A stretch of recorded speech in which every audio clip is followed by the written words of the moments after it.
Olá, meus amigos, tudo bem? Bem-vindos a mais uma aula do Cristianismo e Espiritismo. Meu nome é Jefferson Belomo, um dos professores desse curso, e hoje eu ficarei responsável por falar sobre a igreja primitiva, aquela igreja inicial, pelo menos segundo a narrativa de Atos dos Apóstolos, aquela igreja inicial que nós vemos por Lucas, aquela igreja de Jerusalém. Não foi a única. A gente vai falar isso melhor durante o decorrer da aula, mas ela tem um significado muito importante. Historicamente ela existiu. Há um avanço, uma progressão. Jesus, um profeta da Galileia, um profeta do norte daquele país, a parte das terras mais férteis. A Judéia ficava ao sul, onde ficava a elite religiosa, a elite aristocrática do país, né, dos judeus. Jesus ele se dirige a Jerusalém numa época muito importante de uma grande festividade que é a Páscoa. Ali ele entra em conflito com essa aristocracia, ele entra em conflito com esses dirigentes, e isso acaba resultando na sua condenação à morte por sedição. É o que está no títulos da crucificação da cruz, né? Jesus de Nazaré, rei dos judeus. Então ele é condenado por sedição e é executado pelo Império Romano. Ali era para ter acabado o movimento cristão, porque naquela época existiram tantos movimentos de questionamento, de revolta, movimentos religiosos com pretensões assim apocalípticas de que Deus ia intervir na Terra e ia resolver todos os problemas. Jesus, nesse sentido, era mais um pregador.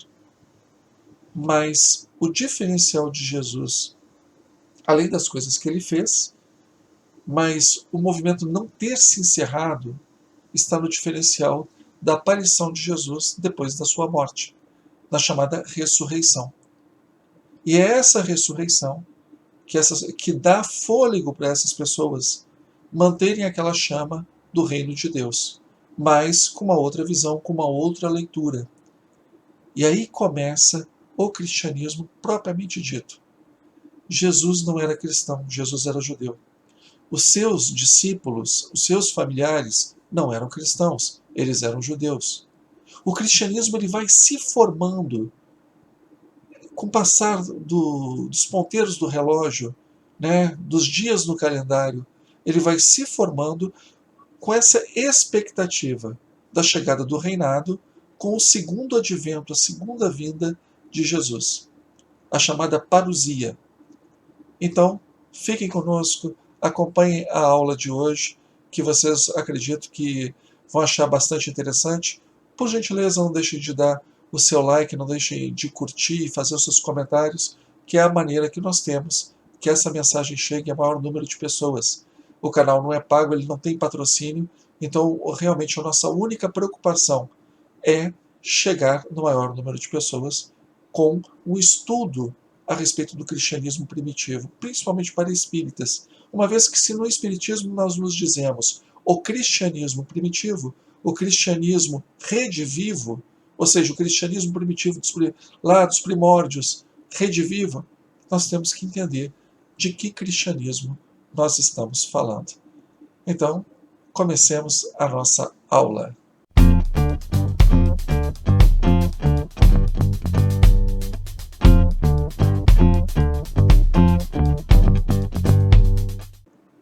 Então, hoje é a igreja primitiva, os judeus. Os objetivos da nossa aula, eles estão divididos em quatro grupos, né?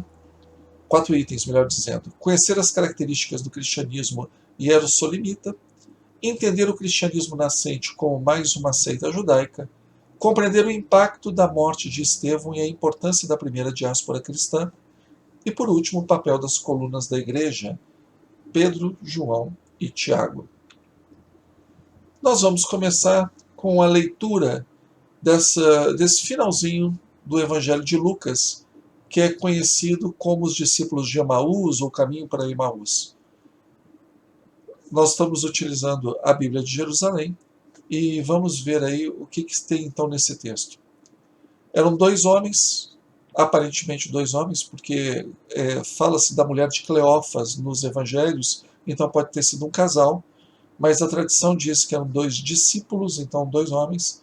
Um deles, chamado Cleófas, lhe perguntou: Tu és o único forasteiro em Jerusalém que ignora os fatos que nela aconteceram nestes dias? É porque eles estão caminhando de Jerusalém para Emaús, que fica mais ou menos a uns 6 quilômetros de Jerusalém. Aparece uma pessoa, um peregrino, que eles não reconhecem. Ele pergunta do que vocês estão falando, e o Cleófas responde, né? Tu és o único forasteiro em Jerusalém que ignora os fatos que nela aconteceram nestes dias? Quais? Disse-lhes ele. E aí eu grifei alguns pontos para a gente conversar especificamente sobre eles. O que aconteceu a Jesus, o Nazareno, que foi um profeta poderoso em obra e em palavra diante de Deus e diante de todo o povo. Nossos chefes dos sacerdotes e nossos chefes o entregaram para ser condenado à morte e o crucificaram. Nós esperávamos que fosse ele que iria redimir Israel. Mas, com tudo isso, faz 3 dias que todas essas coisas aconteceram. É verdade que algumas mulheres que são dos nossos nos assustaram. Tendo ido muito cedo ao túmulo e não tendo encontrado o corpo, voltaram dizendo que tinham tido uma visão de anjos a declararem que ele já está vivo. Alguns dos nossos foram ao túmulo e encontraram as coisas tais como as mulheres haviam dito, mas não o viram. Ele então lhes disse: Insensatos e lentos de coração, para crer em tudo o que os profetas anunciaram. Não era preciso que o Cristo sofresse tudo isso e entrasse em sua glória? E começando por Moisés e por todos os profetas, interpretou-lhe em todas as Escrituras o que ele dizia. Bom, então vamos lá. O que nós encontramos nesse texto? Vamos recapitular então. Jesus tinha sido crucificado. Nós estamos aí aparentemente no domingo de Páscoa e esses homens estão saindo de Jerusalém, indo para uma aldeia chamada Emaús. Junta-se a esses dois um peregrino, e esse peregrino inicia a conversa com questionamento: o que vocês têm conversado durante o caminho? E eles: puxa, você não sabe então? Veja o que é interessante. Você não sabe o que aconteceu com Jesus, o Nazareno, que foi um poderoso, um profeta poderoso em obra e em palavra diante de Deus, diante de todo o povo. Então, vamos começar por aí. Como está na tradição para esses seguidores? Jesus era um profeta poderoso em obras e em palavras, diante de Deus, ou seja, legitimado por Deus, e diante de todo o povo. O povo reconhecia essa sua legitimidade profética. A gente vai para a tradição desses primeiros seguidores, esses seguidores de primeira geração, aqueles seguidores que estavam em torno de Jesus. Então, nesse momento, nós não falamos de cristianismo.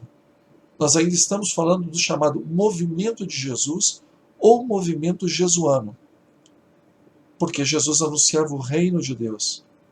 A grande paixão de Jesus era Deus reinando na vida das pessoas. Ele tomou isso como missão de vida, divulgar. Deus é um pai, Abba, paizinho. Ele cuida dos seus filhos. E como Jesus estaria legitimado para falar em nome de Deus? Ele era poderoso em palavras e obras. Então a tradição de Jesus já nos dá uma pista muito boa de quem era Jesus e como as pessoas desse movimento de Jesus, desse movimento jesuano que fica orbitando em torno do profeta de Nazaré, como eles o viam. E aí, continuando no texto. Nossos chefes dos sacerdotes e nossos chefes o entregaram para ser condenado à morte e o crucificaram. Nós esperávamos que fosse ele que iria redimir Israel. Veja, existe também aí a respeito da paixão de Jesus. Aí paixão não no sentido daquilo que nós somos apaixonados, mas paixão no sentido latino, paixão no sentido de sofrimento. Qual foi a causa da condenação de Jesus, da crucificação de Jesus? Jesus foi entregue pelos chefes. E a chefia aristocrática e a chefia sacerdotal, na maior parte do tempo, elas se confundiam. Então, os líderes judeus entregaram Jesus e ele foi crucificado. Quem crucifica são os romanos. A crucificação era uma forma de execução para sediciosos, revoltosos, para escravos. Então, Jesus ele é executado como ou um revoltoso ou como um escravo. Como ele não era escravo, então foi entendido como revoltoso. E a tradição toda leva isso no títulos que fica em cima da cruz. Jesus de Nazaré, rei dos judeus. Ou seja, um homem que queria ser rei no lugar de César. E mais do que isso, esse Jesus ele era considerado um perigo, politicamente falando. Jesus não foi condenado por pregar o reino, Jesus não foi condenado por fazer a caridade, por distribuir o dinheiro do caixa comum do grupo aos pobres.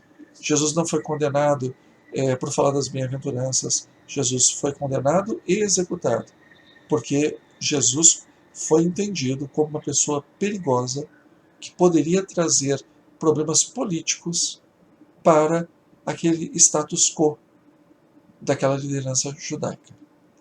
Bom, sigamos. Nós esperávamos que fosse ele quem iria redimir Israel. Então, esperavam nele a figura do Messias davídico. Ou seja, o Messias que existia a expectativa de um descendente de Davi, que voltaria ao trono.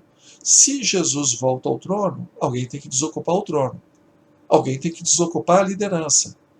Quem desocuparia a liderança? Os romanos sairiam. Herodes Antipas, que era o tetrarca da Galileia, filho de Herodes Magno, teria que sair. E também a aristocracia judaica ela estaria em perigo. Porque quem determinava as terras, a divisão das terras, eram os reis. Se muda o rei, você pode perder suas terras.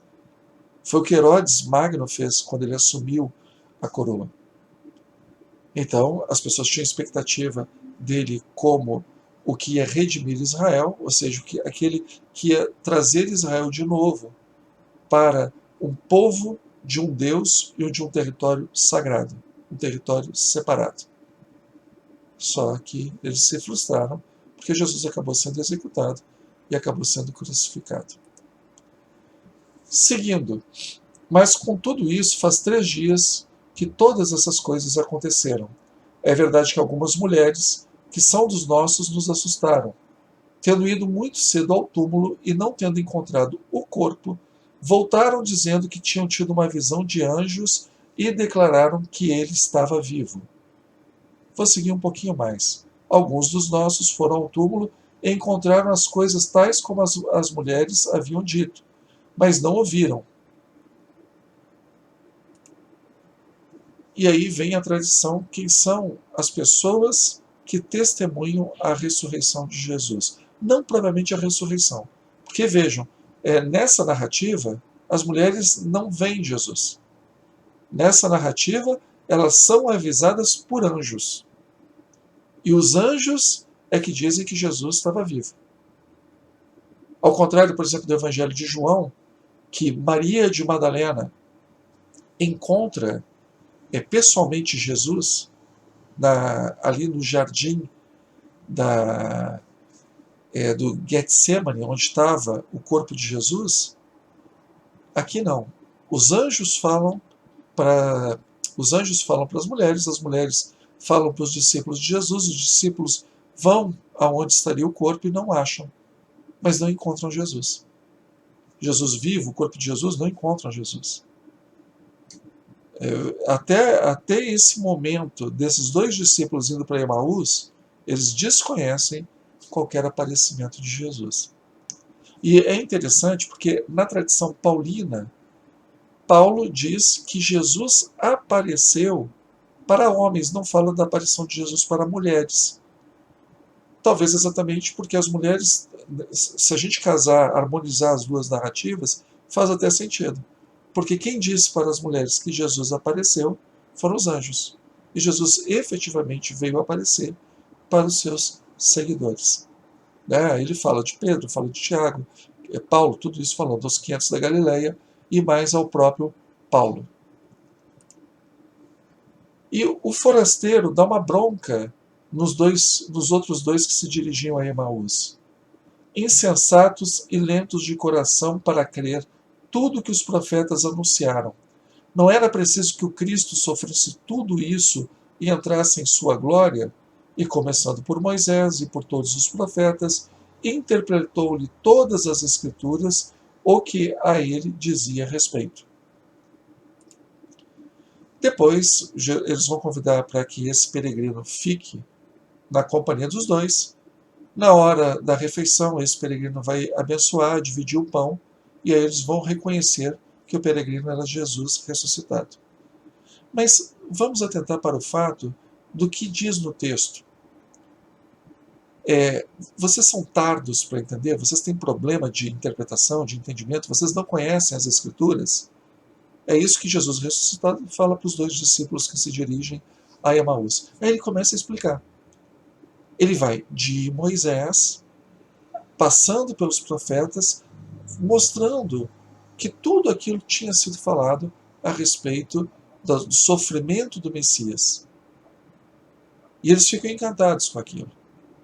Então, nós temos uma pista que esses cristãos, e a gente vai detalhar um pouquinho mais para frente, daqui a pouquinho, esses cristãos, eles abriram as Escrituras e abriram as Escrituras para tentar entender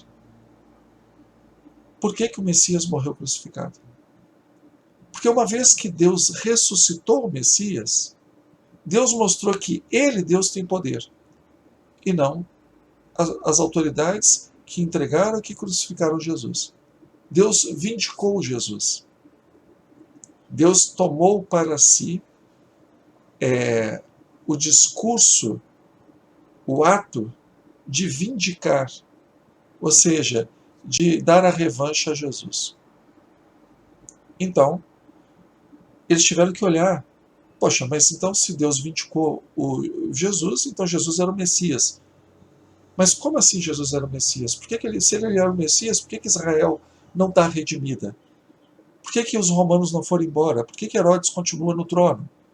Por que os saduceus continuam explorando o povo através do templo? Aí eles tiveram que ir no livrinho, na Bíblia, que a gente ainda não tem uma Bíblia, mas eles tiveram que ir nas Escrituras para ver nas profecias se existia algo que amparasse essa novidade. E foi exatamente isso que eles fizeram.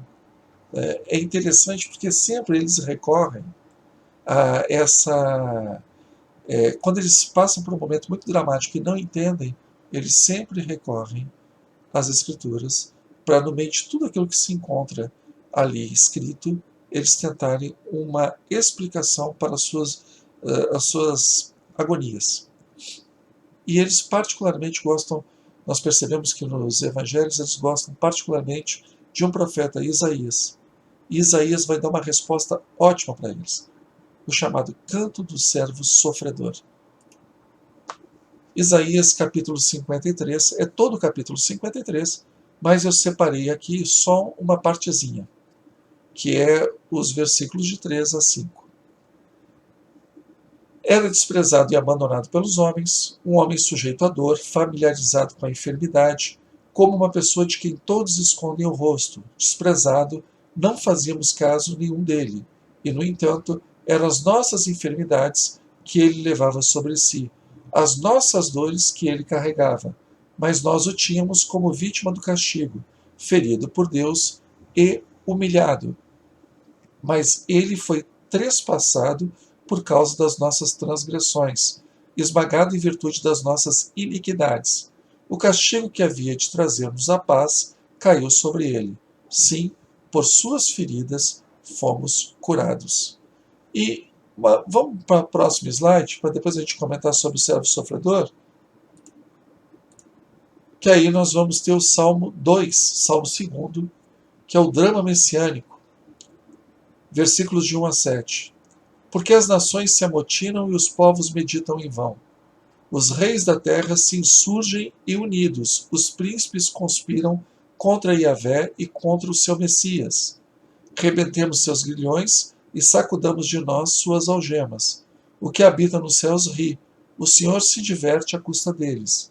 E depois lhes fala com ira, confundindo-os com seu furor. Fui eu que consagrei o meu rei sobre Sião, minha montanha sagrada. Vou proclamar o decreto de Yahvé. Ele me disse, tu és meu filho, que hoje eu te gerei. E aí acrescenta o versículo 8. Pede e eu te darei as nações como herança e os confins da terra como propriedade. E depois o versículo 9. Tu as quebrarás com o cetro de ferro, como um vaso de oleiro as despedaçarás. E aí nós temos, então, foram várias passagens utilizadas. Mas no servo sofredor, em momento nenhum, no capítulo 53 de Isaías, lendo, você vê que aquele servo é uma referência ao Messias. Todas as profecias de referência ao Messias falam de um homem protegido e um homem defendido por Deus. Deus é o escudo do Messias. E Deus realiza a vontade do o Messias realiza a vontade de Deus na terra, principalmente para o povo de Israel. Aí nós vamos para o Salmo 2, que tem o Salmo de entronização, que diz que os príncipes se unem contra o Messias e que Deus ri, porque ele, Deus, é a defesa do Messias. E que quando há a unção, ou seja, o ato de pegar um chifre de um animal com óleo consagrado e derramar na cabeça de uma pessoa, e a partir daquele momento o sujeito é ungido, e a palavra em hebraico para ungido é Machia, Christos em grego, Cristo em português, então é o ungido. A partir dali, aquela pessoa é filha de Deus. Deus dá para a pessoa a paternidade. Então Jesus era filho de Deus. No começo do cristianismo, praticamente isso é dizer, Jesus era o Messias esperado, aquele que iria redimir Israel. Era o ungido, era o Cristo. Depois Cristo vai tomar um outro aspecto. A teologia vai deixá-lo cada vez mais longe do seu papel judaico e mais próximo de um papel divino, até que vire, que seja proclamado como segunda pessoa da divindade no Concílio de Nicéia em 325. Então, o servo sofredor, na verdade, Isaías provavelmente está falando, o servo é o povo judeu. O povo humilhado, o povo abatido, o povo escravizado, o povo que vai triste pelos caminhos que saem de Israel e chegam à Babilônia. Um povo que é abatido, que as pessoas devem passar nas estradas e verem aquela comitiva de pessoas escravizadas, maltrapilhas, mutiladas, e terem pena e virarem o rosto. Mas esse servo de Deus, que está ali, ele está dando o exemplo para o mundo. Ele está mostrando para o mundo o caminho da redenção. É como se os pecados do mundo se abatessem sobre o povo judeu. Não fala em messianismo, mas os cristãos leram e encontraram no capítulo 53 a explicação para as dores passadas por Jesus. Encontraram no caminho do Salmo 2 que Jesus ele foi entregue entre os líderes, entre os príncipes, ou seja, os primeiros sacerdotes. E aí a gente vê na literatura evangélica, sacerdotes, Herodes, Antipas, Pôncio Pilatos. eles armando contra o Filho de Deus, contra o ungido, mas Deus rindo, porque Deus dizia: eu sou o escudo do ungido, eu sou a proteção do ungido. E por isso, o Messias vai ser vindicado. O Messias vai à desforra através de Deus, de Yahvé. Então a gente vai vendo isso e que genialidade, né? Mas era um bando de analfabeto. 95% da população daquela época era analfabeta. Os seguidores de Jesus eram pessoas simplíssimas. Como é que eles tiveram essa sacada? De onde é que eles tiraram isso? E aí nós vamos ter que ver quem se juntou ao grupo logo no começo da pregação de Jesus. Jesus não tinha morrido quando esse povo já estava orbitando o movimento de Jesus. Vamos voltar lá para a nossa apresentação e nós vamos falar agora dos fariseus e saduceus cristãos. Nós vemos em Atos, por exemplo, no capítulo 15, versículo 5. Então, alguns dos que tinham sido da seita dos fariseus, mas haviam abraçado a fé, intervieram, diziam que era preciso circuncidar os gentios e prescrever-lhe as leis que observassem a lei de prescrever-lhes que observassem a lei de Moisés. De quem aqui, qual é o contexto do que está sendo falado? Era a discussão se, uma vez que o cristianismo estava sendo pregado aos que não eram judeus, nós chamamos de pagãos, mas pagão não é a palavra correta, porque pagão significa do campo. Então é uma coisa muito genérica. Na verdade, seria os gentios, aqueles que não eram, os goim, aqueles que não eram circuncidados, aqueles que não tinham, faziam parte da aliança com Yahvé e Abraão e seus descendentes. Então, esses eram os gentios. E aí havia discussão na forma de divulgar o evangelho. Porque o evangelho é um anúncio, o evangelho não é para você guardar para você. O evangelho, ele é apostolar. Você é enviado para divulgar o evangelho, para divulgar as boas novas. Mas essas boas novas deveriam ficar restritas só aos judeus? Ou elas deveriam atingir também os gentios? E se atingindo os gentios, eles poderiam ser só batizados para participar da ceia do Senhor? Ou antes de fazer parte da nova aliança, eles teriam que fazer parte da primeira aliança, que era a aliança de Yahvé com o povo hebreu, que era a circuncisão, a comida kosher, que é a comida específica da dieta dos judeus, que não entra carne de porco, que é o exemplo mais conhecido, e o respeito aos sábados. Como fica? E eles estavam discutindo isso. E vejam que quem defende a circuncisão, ou seja, o corte no prepúcio dos machos, dos homens, para que antes deles serem cristãos eles sejam judeus, são os fariseus que haviam se convertido ao caminho. Curioso, né? Mas, pô, os fariseus não eram inimigos viscerais de Jesus? Não, nem todos. Você vai ter fariseus que vão abraçar a fé. Você vai ter fariseus que vão ter a expectativa em Jesus, um Jesus como um redentor de Israel, o Messias prometido, e você vai ter fariseus que vão ficar incomodados, principalmente os escribas que prestavam serviço aos fariseus, que vão entender que a proposta de Jesus de andar com o pecador, de não respeitar o sábado, era uma proposta que agredia as determinações da ancestralidade religiosa deles, e vão ficar em embate. Mas muitos fariseus adotaram a fé, vamos falar, a fé cristã. Esses homens, principalmente os escribas, eles tinham acesso às escrituras, eles tinham acesso à leitura, ao entendimento. Eles tinham escola de rabinato para discutir essas coisas. Então, provavelmente eles, e não os discípulos, é que vão no livrinho, que vão lá nos rolos da Torá, nos rolos dos profetas, nos rolos dos salmos, para tentar entender como o Messias poderia morrer numa cruz. E acharam a resposta, principalmente no capítulo 53 de Isaías. Mas não eram só os fariseus, não.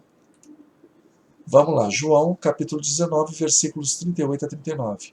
Depois José de Arimateia, que era discípulo de Jesus, mas secretamente, por medo dos judeus, pediu a Pilatos que lhe permitisse retirar o corpo de Jesus. Pilatos o permitiu. Vieram então a retirarem o corpo de Jesus. Nicodemos, aquele que anteriormente procurara Jesus à noite, também veio, trazendo cerca de 100 libras de uma mistura de mirra e aloés. Aqui, no caso, está se falando, quando Jesus morre na cruz, de tirar o corpo de Jesus do madeiro para dar uma sepultura para ele. E nós temos a referência sobre José de Arimateia e Nicodemos, dois príncipes do Sinédrio, o Senado judeu, o Senado principal, aquele com 71 membros, que se mostram, e no texto de João é textual, discípulos de Jesus. Então nós vamos encontrar também entre a elite pessoas que olharam para Jesus como um homem. Vamos lembrar lá no texto do A Caminho de Emaús, um homem poderoso em obras, em palavras, perante Deus e perante o povo.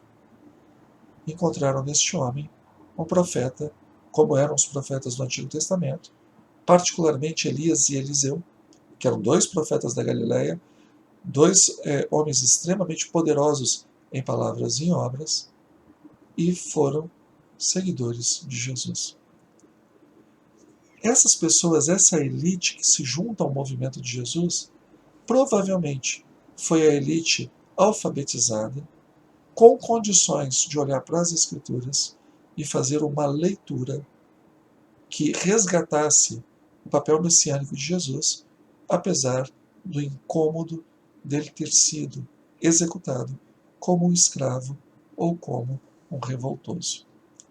Lembremos que os evangelhos eles são escritos após a Primeira Guerra Judaico-Romana. O de Marcos, provavelmente durante a Guerra Judaico-Romana. Tudo que esse pessoal não queria era encrenca com os romanos. E ser judeus era persona não grata. Então, naturalmente, nessas histórias, eles começam a tentar também a entender o Messias cada vez mais geral e o Messias menos particular para um povo. Porque depois de 70, Jerusalém some do mapa. Jerusalém é completamente devastada. Por isso que essa teologia vai evoluindo. E evolui muito cedo. De um profeta poderoso em obras e palavras para uma divindade, uma exaltação da divindade encarnada para depois ser a segunda pessoa da Trindade. Sigamos. Vamos falar então também de um evento que foi muito importante para a comunidade desses primeiros cristãos, que é o Pentecostes, que é a aparição, né? Pentecostes. Nós temos ali Lucas capítulo 24, 49. A promessa de Jesus aos seus seguidores: Eis que eu vos enviarei o que meu Pai prometeu. Por isso permanecei na cidade até serdes revestido da força do alto. Depois em João capítulo 14, versículos 15 a 17. Tem outros capítulos de João, mas eu vou meter essa passagem. Se me amais, observareis meus mandamentos, e rogarei ao Pai, e ele vos dará outro Paráclito, para que convosco permaneça para sempre, o Espírito de verdade, que o mundo não pode acolher, porque não o vê e nem o conhece. Então, existe uma tradição no cristianismo da questão da promessa da vinda do Espírito Santo. E o que é o Espírito Santo? A gente vai detalhar um pouquinho mais para frente, quando a gente falar sobre dogmas religiosos, é uma aula do curso, mas vamos tentar entender. Deus, ele tem o Rua. Rua é a palavra hebraica, é bem cultural, mas eu vou falar Rua. Ele é uma intervenção de Deus no mundo. Essa palavra pode significar sopro, vento ou espírito. A gente percebe isso muito no livro de Gênesis, quando Deus faz um molde de barro e ele rua, ele sopra. a vida, a sua parcela divina naquele boneco de barro, naquele molde de barro. E ali nós temos o primeiro ser vivente, de acordo com a mitologia do Gênesis, que é Adão. Então é o sopro divino. É o mesmo Rua, o Espírito Divino, que também faz com que os homens, tomados desse Espírito, eles profetizem. E quando esse Espírito sai do profeta, o profeta perde a sua condição de escolhido de Deus, que foi o que aconteceu com Saul. Que Saul não era só rei, Saul também era profeta. Mas quando o Espírito de Deus se afasta, ele é incapaz de ouvir o que Deus quer dele, o que Deus espera. Por isso que a unção, quando Rua se afasta de Saul, ele vai para Davi através da unção feita pelo profeta Samuel. Então, vejam, existe essa. Nós vemos também todas as falas de João Batista, elas falam de alguém que vai batizar com fogo, alguém que vai batizar em espírito e não com água. Então, esse ritual do batismo para o recebimento desse Rua, desse Espírito santificado, desse Espírito do alto, ele é muito presente na crença cristã, na prática cristã. E daí que vem, por exemplo, o dom das línguas, que é bastante comentado, se não me engano, na primeira epístola aos Coríntios, de Paulo. Agora, existe uma divergência de relatos, porque nenhum outro livro do Novo Testamento, exceto o Atos dos Apóstolos, fala sobre o Pentecostes. Nem as outras epístolas falam sobre o Pentecostes. Elas falam sempre nas reuniões, no Espírito Santo se manifestando, mas não no dia de uma festa que tenha acontecido a descida do Espírito Santo sobre os seguidores de Jesus. A ideia de Lucas, quando ele coloca isso em uma festa, que é a festa do Pentecostes, uma festa judaica, ele está exatamente querendo. É uma festa que Yahvé leva Moisés ao Sinai para receber as tábuas da aliança. Yahvé escreve com seu dedo na pedra a sua lei. Exatamente 50 dias após a saída do Egito, após a Páscoa judaica. 50 dias, né? Pentecostes, 50 dias, né? O quinquênio. 50 dias após essa festa, ele no Sinai, segundo a tradição judaica, teria recebido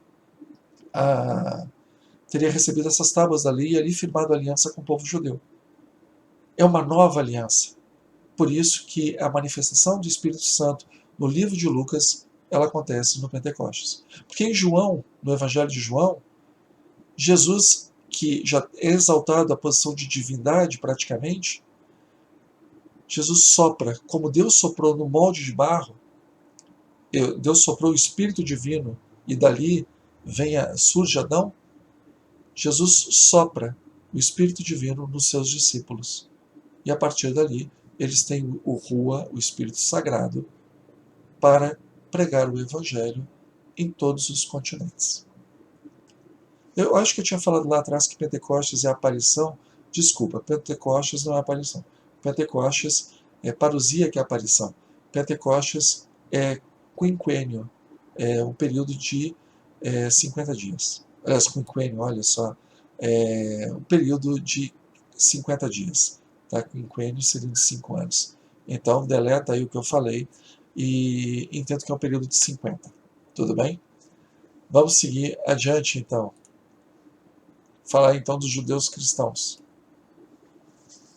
Lucas 24, capítulo 24, versículos 50 a 53. Depois levou-os até Betânia e, erguendo as mãos, abençoou-os. E enquanto os abençoava, distanciou-se deles e era levado ao céu. Eles se prostraram diante dele, depois voltaram a Jerusalém. Com grande alegria, estavam continuamente no templo, louvando a Deus. Em Atos, capítulo 3, versículo 1. Pedro e João estavam subindo ao templo para a oração da hora nona. Até pelo fato de ter a discussão se circuncida ou não circuncida os gentios, fica muito claro que para eles a relação de você ser seguidor de Jesus com você ser judeu era muito forte. Então, o cristianismo ele surge não como algo apartado do judaísmo, mas como mais uma seita do judaísmo. Inclusive, Flávio Joséfo faz menção à seita dos cristãos, seguidores de Jesus, chamado Cristo. Então, eles frequentam o templo. No texto de Lucas, terminou de Jesus ascender aos céus, logo depois da ascensão, eles estão no templo louvando a Yahvé. E posteriormente, em Atos dos Apóstolos, a gente vê que Pedro e João, que são dois dos três líderes da igreja de Jerusalém, eles vão na hora nona, ou seja, às 3 da tarde, para o templo. E aí tem o caso de curar um aleijado que fica nos degraus da entrada do templo, dos degraus do pórtico do templo.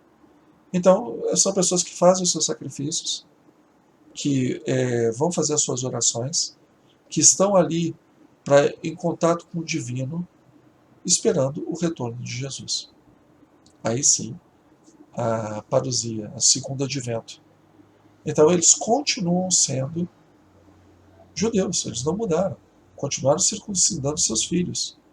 No 8º dia nasceu um menino, eles levavam para ser circuncidado.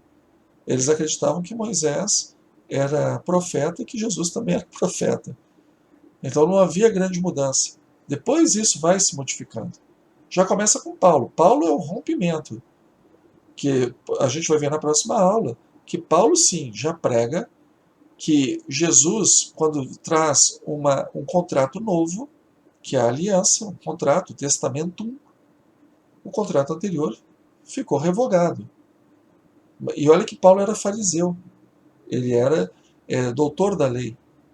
Ele não era só do partido dos fariseus, ele era doutor da lei. Mas, para Paulo, bom, uma vez que tem uma nova aliança, a aliança antiga perdeu a vigência.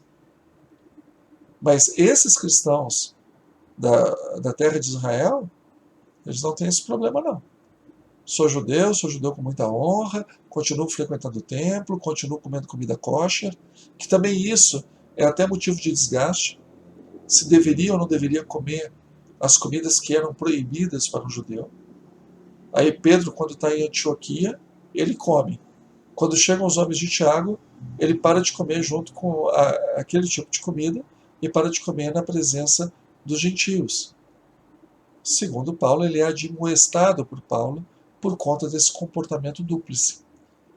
Então o problema da dieta, o problema da circuncisão, o problema do sábado era muito presente na vida deles. Então eles eram judeus cristãos, muito mais do que cristãos judeus. Sigamos. Vamos falar então do que esse pessoal defendia, no que esse pessoal acreditava, porque basicamente nós temos a mesma crença como coluna vertebral do cristianismo atual. Então, qual é a fé cristã? Não é nem qual é. Jesus é o Messias. Então, Jesus é aquele que era o Messias esperado. Jesus é o Cristo. Messias é sinônimo de Cristo. A gente tem que insistir nisso. Mas um Cristo ungido no judaísmo, que depois vai ser um Cristo universal. Tanto que a gente até fala de esferas crísticas. Mas no judaísmo isso aí não tem nada a ver. Messias é aquele que foi escolhido para ser sacerdote, rei ou profeta. Que alguém derramou óleo na cabeça.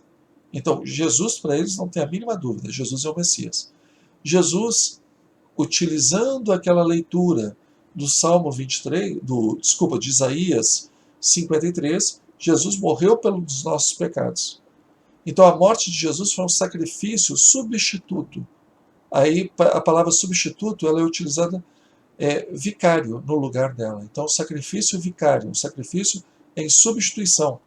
Do mesmo jeito que os animais eram mortos no templo, para que os pecados da pessoa fossem redimidos, Jesus tinha sido o Cordeiro de Deus, que havia sido sacrificado pelos pecados de toda a humanidade.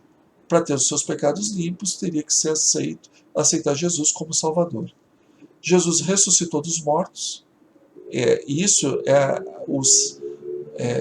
a base de toda a fé cristã. Eles aguardam o retorno de Jesus, a parúsia, né, o retorno, parousia, é o retorno iminente de Jesus. Eles não estavam esperando Jesus para o ano 2000. Eles não estavam esperando Jesus para os nossos tempos. Eles esperavam Jesus olhando para o calendário deles. Então Jesus estaria no retorno iminente. Por que Jesus teria que estar no retorno iminente? Porque a justiça não tinha sido ainda estabelecida no mundo. E a expectativa deles é que com a vinda do Messias, a justiça seria estabelecida. Bom, se o Messias veio e a justiça não foi estabelecida, é porque em algum momento esse Messias vai retornar. Então vai ter que dar tempo para pregar o Evangelho, as pessoas se arrependerem, se converterem, para que nesse retorno, que na cabeça deles era imediato, as pessoas pudessem ser salvas. Salva do quê? Do fim dos tempos, que também era iminente. O fim dos tempos não era para um final incerto e não sabido, era iminente, onde haveria uma ressurreição geral e um julgamento coletivo. Isso aí vem do farisaísmo. Como a pessoa ela é salva? Com arrependimento, com o batismo, que significa você receber Jesus e uma vida convertida. Você aceita Jesus como teu Salvador e a partir dali você tem uma vida convertida. Esse é o cerne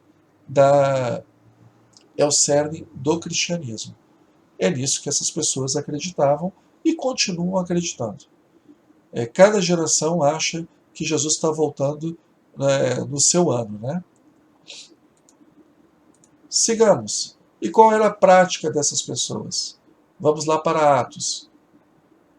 Ouvindo isso, eles sentiram o coração transpassado e perguntaram a Pedro e aos demais apóstolos: Irmãos, que devemos fazer? Tem um erro de digitação, lazer, mas é fazer.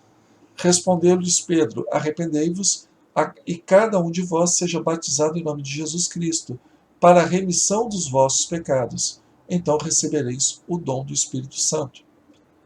E vamos lá para Atos, capítulo 2, versículos 42, 44 a 46. Eles mostravam-se assíduos ao ensinamento dos apóstolos, à comunhão fraterna, à fração do pão e às orações. Todos os que tinham abraçado a fé reuniam-se e punham tudo em comum, vendiam suas propriedades e bens e dividiam-nos entre todos, segundo as necessidades de cada um. Dia após dia, unânimes, mostravam-se assíduos no templo e partiam pão pelas casas, tomando o alimento com alegria e simplicidade de coração.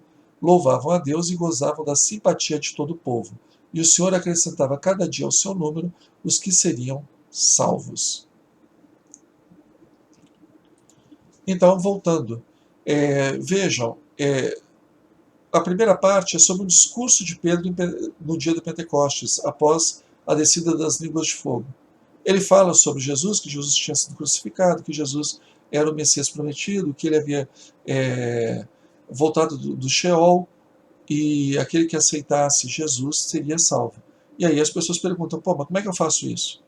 E aí ele fala a respeito, vocês têm que se arrepender, serem batizados para a remissão dos pecados. E quando vocês forem batizados, vocês receberão o dom do Espírito Santo. O dom do Espírito Santo é a unção dos fiéis. É o que separa os fiéis como um povo santo. Os cristãos se tinham como santos, como separados, porque eles recebiam lembra do Rua, do Espírito Divino, o Espírito que sopra, que dá vida, que João fala do Paracletos ou Paráclitos. Nós espíritas aprendemos como Consolador prometido, que aí vai ter um outro significado, vai ter uma outra abordagem. A abordagem que nós estamos dando aqui é de um judeu que está vivendo no século I, que está em Jerusalém, como ele entendeu tudo isso que estava acontecendo. Ok? Se você tentar entender como espírita, você vai ver como espírita brasileiro do século XXI, então você vai perder o aprendizado do que aqueles cristãos enxergavam em todo esse processo. Então eles enxergavam que era o Espírito Divino, o Rua. Esse Rua era, para João, o Paracleto, o Paráclito, o Advocatus, que defenderia os defenderia no mundo e os defenderia diante do trono divino. Então eles eram batizados, eles dividiam as coisas em comum e tinham uma vida em comunhão. Aí o pessoal diz assim, era o comunismo da antiguidade. Não era comunismo da antiguidade? Bom, primeiro porque eles é que davam os seus bens. Ninguém tirava os bens dele para dividir entre os outros.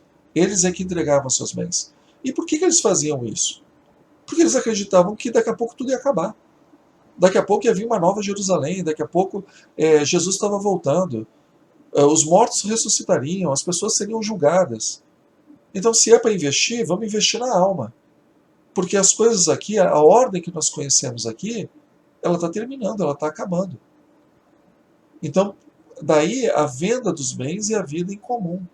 Daí eles ficaram em Jerusalém, porque eles acreditavam que ali era o templo. Então Jesus, ele morreu ali, ele voltaria ali. Que é a expectativa cristã, inclusive, até os dias de hoje. O retorno, né, de Jesus no mesmo lugar onde ele foi executado. Então, é isso que essas pessoas, por isso que essas pessoas não tinham problema em se desfazer dos seus bens. Elas não tinham problema com perseguição. Porque elas já tinham visto um homem que tinha sido crucificado e tinha sido vindicado por Deus. Um homem que no terceiro dia ressuscitou. Então, para elas, não era só uma expectativa. Para elas, era 2 mais 2 é 4. Por isso, a prática cristã passava pelo batismo, pela confissão dos pecados, pela conversão, passava pela fração do pão, pela aquela reunião memorial que eles faziam todos os domingos, a ceia do Senhor, para fazer isso em memória de Jesus, e também por uma mudança de vida, por uma mudança de atitude, a chamada metanoia, a mudança de visão, a mudança de pensamento. Então era assim que eles agiam. Por isso que para eles era muito importante eles manterem essa chama dessa comunidade.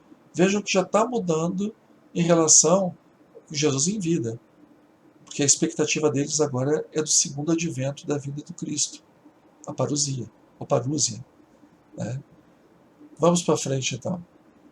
E quem eram os líderes dessa comunidade? Aí vamos ver. Gálatas, que é uma epístola de Paulo, Gálatas 2:9. E conhecendo a graça em mim concedida, Tiago, Cefas, que é um outro nome de Pedro, e João, os notáveis, tidos como colunas, estenderam-nos a mão, a mim e a Barnabé, em sinal de comunhão. Nós pregaríamos aos gentios e eles para a circuncisão. Então vejam que Paulo está falando que as colunas dessa comunidade, né, os pilares dessa comunidade, era Tiago, irmão de Jesus, nós já vamos falar dele mais para frente, Pedro, Cefas. Pedro é interessante que ele aparece como Simão Pedro, Pedro e Cefas. E João, que aí é um dos filhos de Zebedeu, aquele que a tradição vai dizer que é o João Evangelista. Eles estão na liderança do movimento. Aí vamos lá em Marcos 9:35. Então ele, Jesus, sentando-se, chamou os 12 e disse: Se alguém quiser ser o primeiro, seja o último de todos e o servo de todos. E em João capítulo 13, versículos 14 a 15.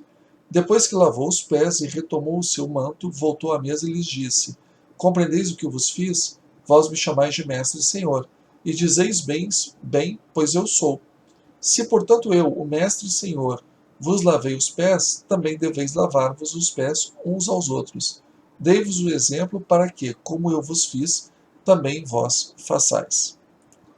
Então, existe aí uma visão de liderança. São cristianismos. A gente tem que entender que não pode ficar circunscrito só à narrativa de Lucas como se só existisse o cristianismo de Jerusalém. Jesus pregou muito tempo na Galileia, ali ele fez muitos sinais prodigiosos, ali ele fez a sua pregação, ele teve discípulos espalhados em vários lugares, e cada discípulo saiu falando do seu entendimento da sua tradição. Então, por exemplo, em Marcos, o menor entre todos os servidores de Jesus é o maior. O que significa isso? Que a liderança não é humana. Lembre-se, Jesus, ele, uma vez que ele ressuscitou, Jesus vive. E vive para sempre, porque o corpo foi morto, mas uma vez que ele é ressuscitado, ele é tirado do Sheol, a sua permanência é eterna. Então não faz sentido em você falar em liderança humana. Até porque você tem o Espírito Divino, o Rua, o Espírito Santo, agindo nas pessoas, dando as diretrizes. As pessoas são batizadas e elas são abençoadas por esse dom divino. Tudo isso de acordo com a crença desses primeiros cristãos. Então não faz sentido ter liderança humana. Mas, claro, qualquer instituição precisa ter liderança. Então, que essa liderança seja uma liderança que sirva a todos e não em benefício próprio, como eram os reis do mundo, os príncipes do mundo. E aí, em João, também só tem em João isso, tem a cerimônia chamada cerimônia dos lava-pés, onde Jesus pega uma jarra, uma toalha e lava os pés dos seus apóstolos, dizendo: olha, eu que você chama de mestre e senhor, estou aqui como servo, porque quem fazia esse trabalho eram os escravos. Então, eu estou dando um exemplo. Sejam vocês escravos uns dos outros. Aquele que quiser ser o líder, que seja o maior servidor do grupo. Legal, né? E seguindo, vamos falar um pouquinho dos ecos da igreja em Mateus. Porque Mateus é o único que fala de igreja, numa época que não tinha igreja. Também eu te digo, tu és Pedro, e sobre esta pedra edificarei a minha igreja, e as portas do inferno, entenda-se, inferno é o Sheol, é lugar inferior, é o Hades, não é onde o capeta mora. Nunca prevalecerão contra ela. E em Mateus 18, 15 a 18. Se o irmão pecar, vai corrigi-lo a sós. Se ele te ouvir, ganhaste o teu irmão. Se não te ouvir, porém, toma contigo tu e mais duas testemunhas, para que toda a questão seja decidida pela palavra de duas ou três testemunhas, conforme está na Torá. Caso não lhes der ouvido, dize-o à igreja. Se nem mesmo a igreja der ouvidos, trata como gentil ou publicano. Em verdade vos digo, tudo quanto ligardes na terra será ligado no céu, e tudo quanto desligardes na terra será desligado nos céus. Então, a gente vê aí que Mateus está preocupado com algo que acontece na sua comunidade. E ele coloca na boca de Jesus a solução do problema que aquela comunidade, 40, 50 anos depois da morte de Jesus, estava vivenciando.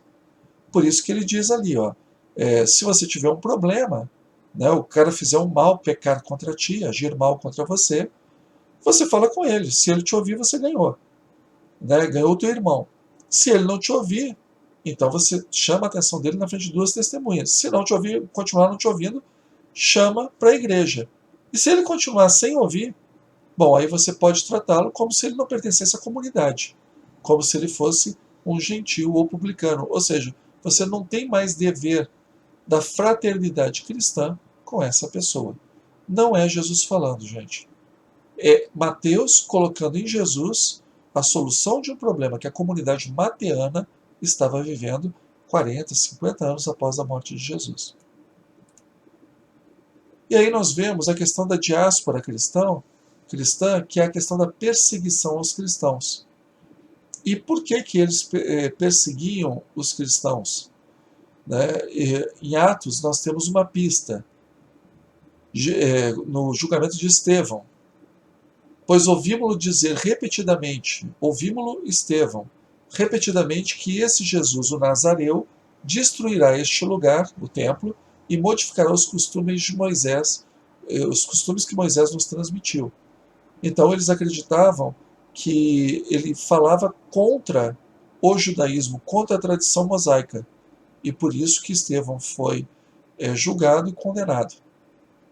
Depois em Marcos, ficai de sobreaviso, entregar-vos-ão aos sinédrios e às sinagogas, e sereis açoitados, e vos conduzirão perante governadores e reis por minha causa, para dardes testemunha perante eles. Em João 16, expulsar-vos-ão das sinagogas, e mais ainda, virá a hora em que aquele que vos matar julgará realizar um ato de culto a Deus, e isso farão porque não reconheceram nem o Pai nem a mim. Então, os evangelistas, não é que Jesus, na época, tivesse com esse problema. Na época eles não estavam sendo expulsos da sinagoga. Isso são situações que essas pessoas estão vivendo bem depois da morte de Jesus. Não, se vocês são cristãos, vocês não são judeus. Não tem por que de frequentar a sinagoga. Tchau para vocês. Show daqui. Perde-se a proteção, principalmente fora de Israel, que a sinagoga oferecia. A sinagoga era um lugar de pernoite, a sinagoga era um lugar de auxílio, a sinagoga era um lugar de educação. A sinagoga era um lugar onde as pessoas fechavam contratos. Não é só um templo religioso. Se você é expulso da sinagoga, você perde essa proteção. Então essas pessoas, por confessarem que Jesus era um Messias, então, ó, com licença, você é um herege dentro do judaísmo. E essa perseguição, ela se agiganta a tal ponto na situação do Estevão, que ela provoca a primeira diáspora cristã. Ou seja, eles começam a prender os cristãos em Jerusalém e esse pessoal tem que fugir para não ser torturado, não ser mutilado, não ser morto. E é por isso que o cristianismo se espalha por toda a Ásia Menor e depois toma a Europa. Começa por uma perseguição. As pessoas fogem, mas elas fogem levando a pregação da Boa Nova. E pregando a Boa Nova, elas atingem um número cada vez maior de pessoas. Sigamos, para não ficar muita coisa. E aí, vamos falar sobre Tiago, irmão de Jesus, que as pessoas têm muita dúvida. Ah, não, mas Tiago era primo, Tiago era filho de José do primeiro casamento. Não, esse Tiago não é Tiago. Tiago, na verdade, é o filho de Alfeu, o Tiago menor. E não, Tiago era irmão mesmo de Jesus. Você vai ter referência em Flávio Josefo, quando ele vai falar da morte do próprio Tiago, e ele apresenta Tiago como irmão de Jesus, a quem chamam de Cristo. Então, Cristo serve para adjetivar de que Tiago nós estamos falando. Tiago era Jacobo, é um nome muito comum no judaísmo, Jacó. Então, tem que saber de que Jacó nós estamos falando, de que Tiago nós estamos falando. Então, que Tiago? Tiago, irmão de Jesus, aquele que as pessoas chamam de Cristo. Ele tem referência no Evangelho de Marcos, quando os parentes procuram Jesus, aliás, desculpa, Jesus está fazendo a pregação, e as pessoas falam, ué, mas esse aí não é o filho do carpinteiro? Irmão de Tiago, irmão de Judas, irmão de Simão, também e as suas irmãs não estão entre nós? É essa referência que nós temos também, ele como irmão. Nós temos a referência linguística em grego nos evangelhos, que fala adelphos, irmão. Se quisesse falar primo, falaria anépsios e não adelphos. E, por exemplo, quando Jesus está passando no lago de Genezaré, que ele encontra João e seu irmão Tiago, ele fala, né, Cai Adelphos Jácobo, que é o Adelphos irmão, André irmão de Pedro, Adelphos de Pedro, e assim por diante. E ele se tornou a principal liderança de Jerusalém. E vamos ver por que ele se tornou, né? Quais são as pistas que nós temos disso. Pedro pede para comunicar a Tiago a sua libertação. Tiago dá a última palavra no Concílio de Jerusalém. Paulo acata a orientação de Tiago para ir ao templo e fazer penitência. Paulo cita Tiago como uma das colunas da igreja. Pedro fica intimidado em Antioquia após as chegadas dos homens de Tiago. Tiago, ele próprio Tiago, é uma testemunha de Cristo ressurrecto, porque o Cristo ressuscitado apareceu para Tiago.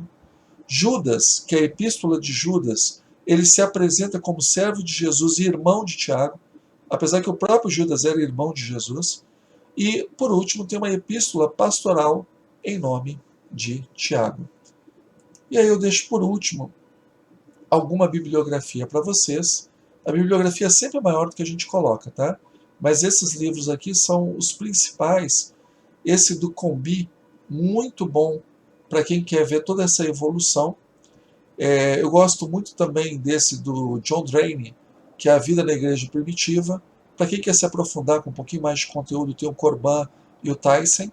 E o Hans King tem um livro muito legalzinho, fininho, para acompanhar toda a história, desde a Igreja Antiga até a Igreja Moderna. Pessoal, se vocês tiveram dúvida em algum slide, é só ver, pausar com calma, que nem a bibliografia agora. Pô, não deu tempo de anotar o livro? né, pausa ali e anota. Se tiver alguma dúvida a respeito de indicação bibliográfica, alguma coisa que não ficou assim muito clara na aula, coloca aí nos comentários para a gente saber e a gente poder ajudar. E não deixa de dar um like, não deixa de se inscrever no nosso canal. Mais uma vez, a gente está fazendo a divulgação do Espiritismo. Lembre-se, para entender o Espiritismo, você tem que entender as suas origens. Se o Espiritismo se diz o cristianismo redivivo, nós temos que olhar para esse cristianismo das fontes e olhar para o Espiritismo. E fazer um paralelo para ver, né, aquilo que ele tem paralelos e intersecções. Assim, a gente tem uma fé mais fundamentada. E lembrando Kardec, a fé raciocinada é aquela que enfrenta a razão em qualquer época da humanidade. Tá bom? Fiquem com Deus, um grande abraço, bons estudos.